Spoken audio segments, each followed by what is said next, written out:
Hi everyone, in front of me I've got POCO M8 Pro and let me share with you how to check for the software updates on this device.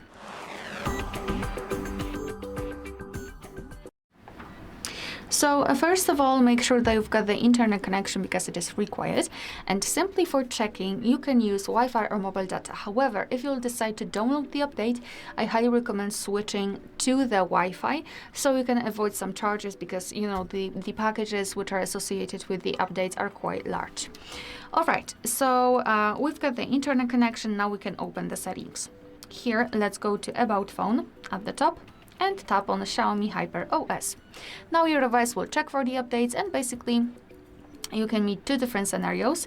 This is the first one where your software is actually up to date. We had this small information, maybe I can show it to you again, small information that no updates available, which means that everything is all right, nothing to download, we are good to go.